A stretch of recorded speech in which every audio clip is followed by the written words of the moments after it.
Political developments this year and last will influence the much discussed energy transition in little discussed but powerful ways. In its World Energy Outlook 2018, the International Energy Agency last November emphasized the role of regulation, and by association politics, by projecting energy demand through 2040 under two scenarios.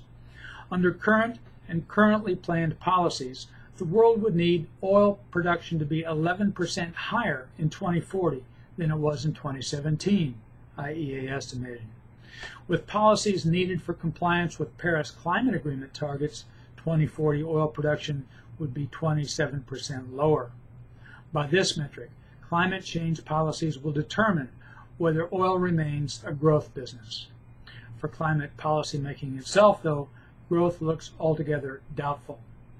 Protests erupting in Paris last November chastened French President Emmanuel Macron, a celebrity of climate politics, into rescinding a fuel tax imposed to lower emissions of greenhouse gases. His was just the latest European government to soften climate policies under political duress. Also last year, failure to pass climate legislation toppled the government of Prime Minister Malcolm Turnbull in Australia, where a carbon tax enacted in 2012 was repealed in 2014. In Canada, expensive climate remedies are fracturing politics.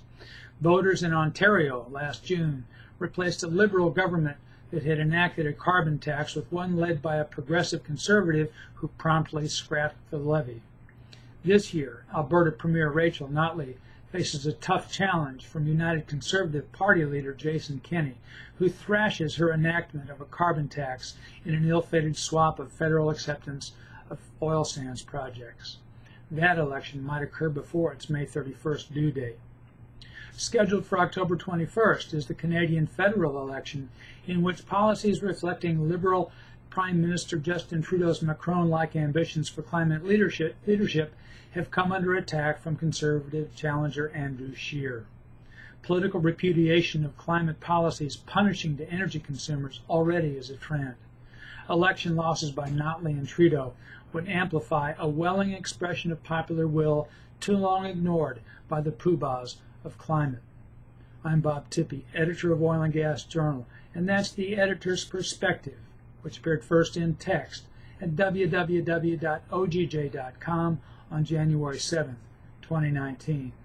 To comment, join the commentary channel at www.ogj.com/oil and gas community.